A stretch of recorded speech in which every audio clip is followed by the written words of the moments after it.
this is like, for example, the fibrin. If the gene that has mutated will translate into fibrin protein, and ito magpo-proliferate. This fibrin will intersperse with adipose tissues, and it will become a fibrolipoma.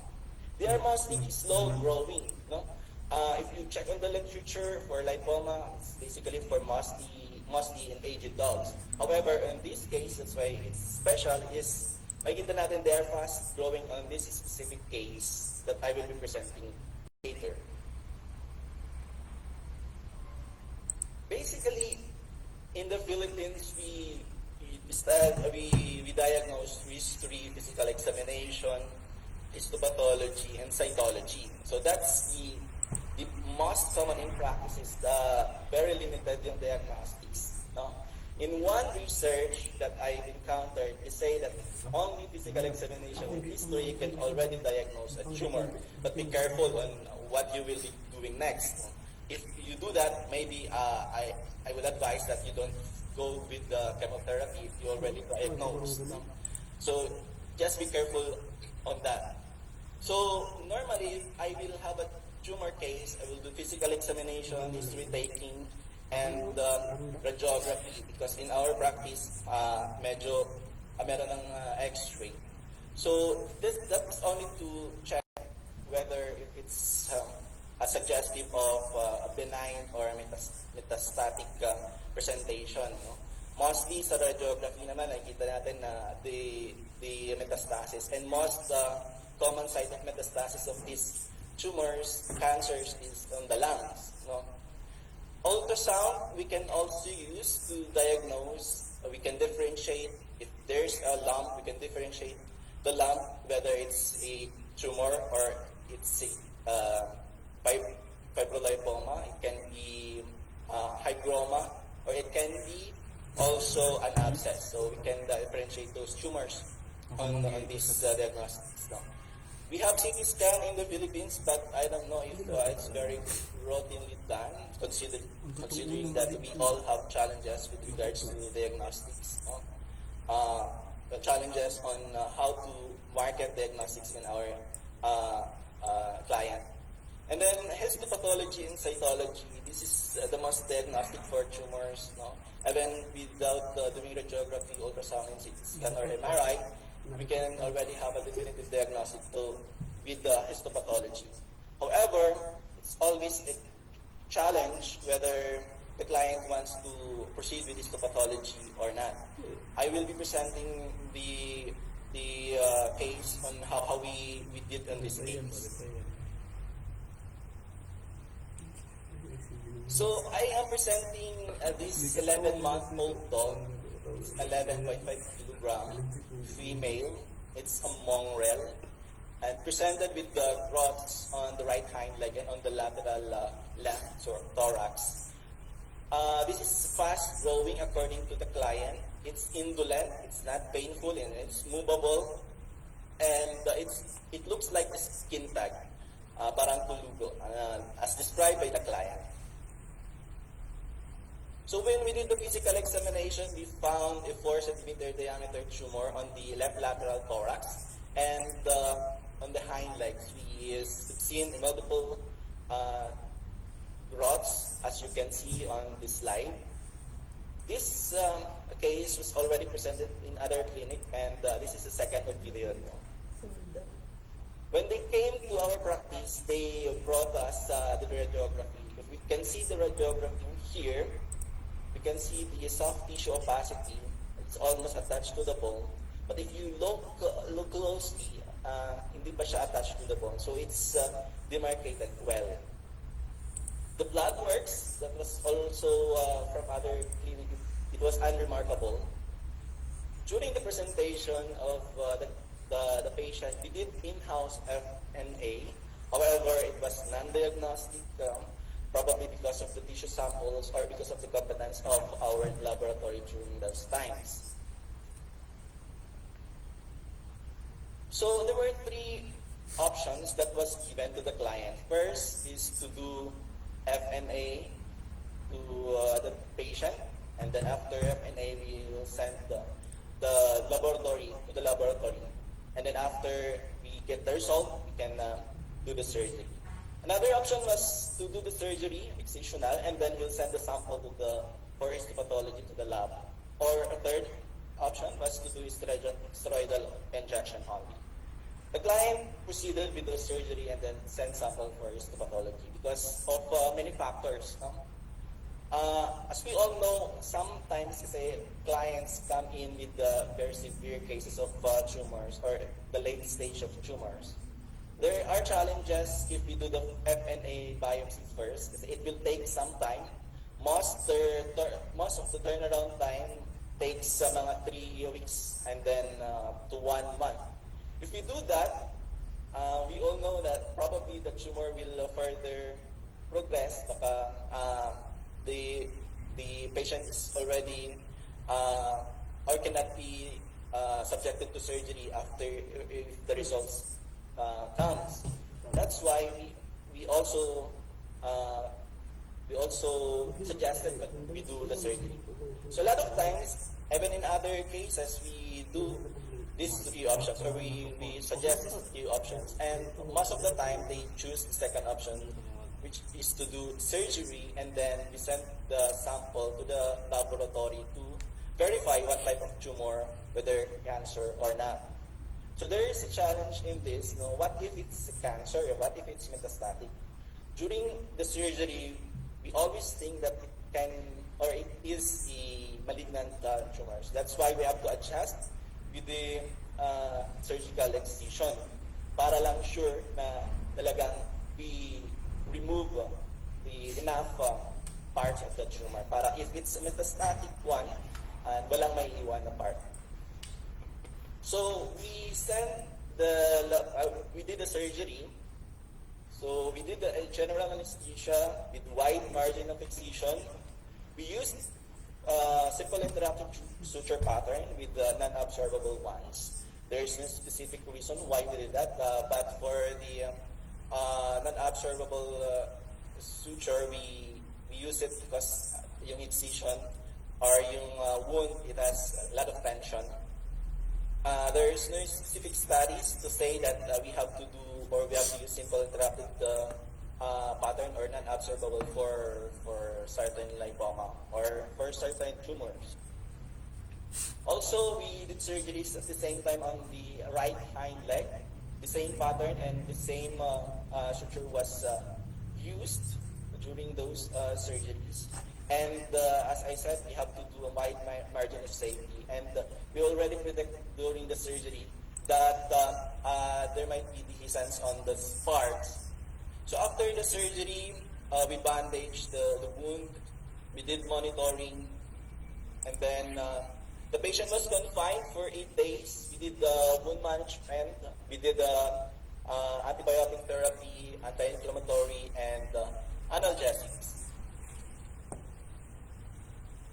So, true enough, the wound dehisced, and after 9 days, the wound looks like this. No? It dehisced, and we just managed through second intention healing. And on the 9th day, the patient was discharged, and the patient or the client was instructed to do honey dressing, and the patient had an extended antibiotic therapy. After 36 days, you can see that the wound is granulated well. No, maliit na lang yung wound. But then the client still continued with honey dressing. And during those days, the patient exhibited no problems. Still bright, alert, and responsive. And then on this day, you can see that there is another drop on the distal part of the wound. So after 36 days, we have the result of the histopathology, and it says that on the adipocytes, it's on the fibrous connective tissue, and the diagnosis was fibrolipoma. There were no recommendation from the pathologist whether to do excision surgery or another treatment management. So this is from the laboratory.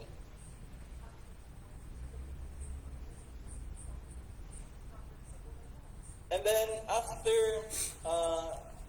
few more than 1 month, there is a recurrence of the same growth, the same appearance, and the same consistency of the tumor. It grew on the dorsal part of the digits, as you can see on the slide. This is almost the same as the one that we removed. So we did a second surgery, and there were no recurrence after 1 week. There's also dehiscence. We left the wound open. It's second intention healing, and then also the patient did a remarkable recovery on this second surgery. And then 9 months later, we received a call from the client. They found out, or they observed that there is an enlargement on the right hip, and the patient has a problem with the mobility, and still it's not painful, but the legs not touching the leg, non-to-touching leg. So we told the client to come back, and then on examination we found out that it's almost the same as the other tumor.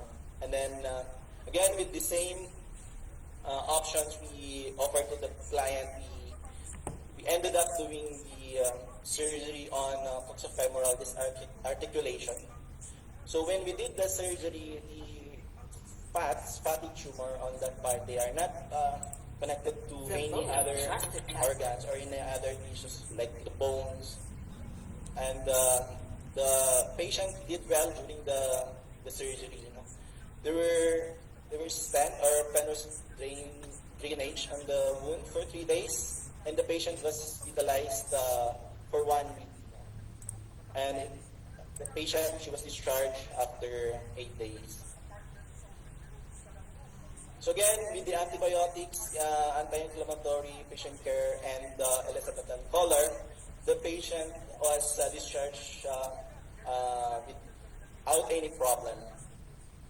So this is before discharge. This is after the surgery now. So in my practice as a shelter veterinarian, a lot of clients ask about the three-legged dogs, if they can survive. I did a lot of amputation, and the dog or the patient that are doing pretty well. So after 1 year, this is the patient. So during those 1 year, we did follow-ups through messenger and the phone. There are no problems so far, and there are no growths as of the moment, as reported by the client. So, as I said earlier, fibrolipoma is benign. No? They're mostly in subcutaneous location per Sharif et al. However, in this case, they are on between the muscles of the right hind leg. No? And as I explained earlier about the fibrolipoma, there are two parts. First part is the white part, that's fat tissue. And then between those, there are fusiform cells. These are fibroblasts, or these are fibrins, or collagen. Hussein said that mostly tumors are of endocrine from trauma or genetic factors. These are the most common. However, in developing fibrolipoma or lipoma per se, there is no clear explanation on how to really end up being on this type of tumor. So, on our case, we did radiography to just check. No? We did radiography, in addition to the radiography of the other clinic, we did radiography on the lungs. No, I did not present the radiography of the lungs, but then during those times, there's no metastasis observed. So during that moment, we already think that it can be a benign tumor. We did histopathology in our own, but it's unremarkable in our laboratory. That's why we laboratory after the surgery. So it can also be diagnosed through CT scan. Um, I think this is the last thing that I usually recommend to our client after we did all the different diagnostics, the CT scan and MRI. No? This is the first choice of diagnostics. So usually we just use CT scan, or I just recommend CT scan and MRI to check, let's say for example, abdominal tumor, and if it's still operable or not, no, sa abdominal tumors or abdominal cancers. So sa CT scan and MRI kasi, we can differentiate whether it involves adnexal organs or other manifestations. So for example, if there is a tumor on the liver, sa CT scan per se, we can see if it's extensive, no? And we can decide whether you have to do the surgery or not, or just to do palliative, or we can suggest euthanasia. So ultrasound, we did not do ultrasound on this patient, but again, it's a very helpful tool to differentiate whether if it's very common, the abscess or the hygroma, or just a tumor. No? And then physical examination, Peg Rametal in 2020 said that you can already diagnose through physical examination. No? Although you have to be very careful if you proceed with the chemotherapy. So the treatment, first is surgery. No? This can be done as we did. No? But Groove et al. Said that if it's lipoma, you can leave as is, or you don't do any procedures for that. No? If it's not bothering the patient, or if it's not like painful, it's not causing any major problem to the patient, then treatment is not necessary.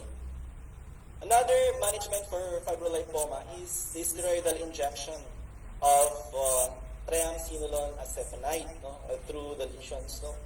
Lamagna did inject triamcinolone acetonide to tumors, lipoma tumors. So they classified the tumors into small and large tumors. Yung small tumors, they classified or they characterized it as less than 3 centimeters, and yung large na lipoma, they characterized as more than 3 centimeters. No? And they did the injection.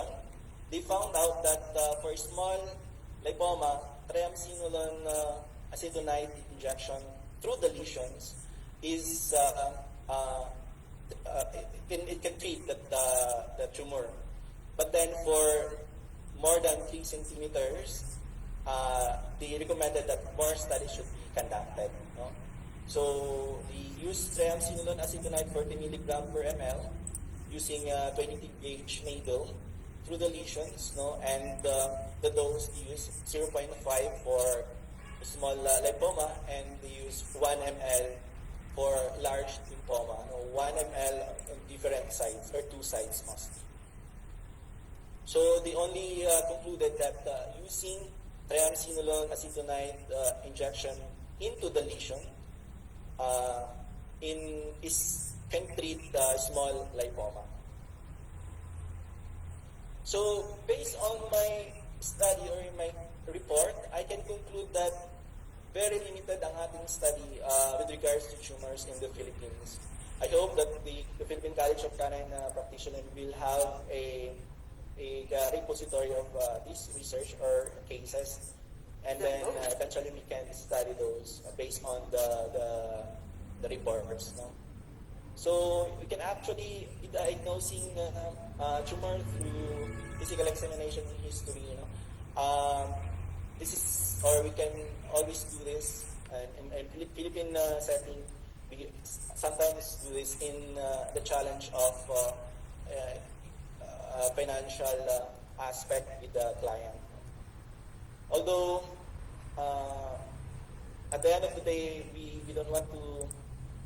We want the welfare of the patient. So you have to choose whether you can proceed or not. No? But again, we have our duty to customize our practice with regards to how the client pay. No? And then through various management, we can treat lipoma or fibrolipoma. And fibrolipoma, even if it's benign, it can lead to amputation, no, due to rapid growth. This is the manifestation of this fibrolipoma case that I have na parang siyang malignant tumor. Although it's a benign tumor, it manifested a fast-growing tumor na usually ito ay nangyayari sa malignant cancer. So I recommend that we study more of tumors. No? We have a lot of cases, mostly, I think all of us maybe encountered fibrolipoma pero hindi siya actually diagnosed as fibrolipoma because na sa challenges. So if we can report this or we can get or do case reports, mas maganda. So again, the repository for these cases in the PCCP should be recommended. No? And then practice guidelines on diagnostic and treatment of tumor cases. Again, one of the challenge here in the Philippines, we don't have practice guidelines, not only for tumor cases, but also in other cases or other diseases. No? That's why sometimes we have different approaches. So, mas maganda na merong guidelines for this. So, again, the Philippine College of Canon Practitioner can also start with this. And then, to check unpublished undergraduate thesis, although I checked 2 universities where I was connected, maybe in other universities, meron pa mga unpublished undergraduate thesis na magandang sabi na meron niya or common nga ang fibrolipoma in our practice.